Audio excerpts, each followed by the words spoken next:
Бұл апамыз 6 жасында Алтайдан айырылған, 9 жасында Баркөлден кетуге мәжбүр болған. Ал жау келгенде жалғыз ағасын жұртта қалдырып кетеді. 12 жасында болашақ күйеуімен атастырылған екен. Қаралы көштің кішкентай кейіпкері Дүнгеннің жерінде тағы атасы мен апасын жерлеп кетеді. Көштен қалмай емес, көштің қайсарлы кейіпкерлерінен бірі болған апамыз Гималай тауын жаяу асып, Тақламақан шөлінен жаяу жүріп өтеді.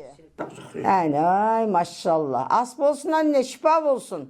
Amin. Bunda balalarım gibi жырқап жатыр. Ал Пакистанға жеткенде небәрі 13 жаста болса да, Злиха Хамзаға тағдыр тағы бір сынақ береді. Ол әкесінен айырылады. Ең бастысы Пакистандағы қазақтарды қырып кеткен бала аурудан аман қалады. Осылайша Злиха Хамза Түркияға жетеді. 9 құрсақ көтерсе де апамыздың бүгінде 4 баласы қара жердің қойнында. Жасы 102-ге келген Злиха апамыз өмірдің берген сынағын тек қайсарлықпен жеңіп келеді. Бұл қасиет маған Алтайдан дарыды дейді апамыз. Алтайдан 6 жасында айырылған бала Злиха 12 жасында айтысқа түсіп, ел алдында өсіп келе жатса да осындай тағдырды басынан кешірген екен.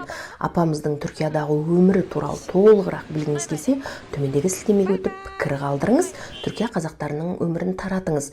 Ал менің парақшамда осындай тағдырлы, қасиетті кейіпкерлерді тағы күтіңіз.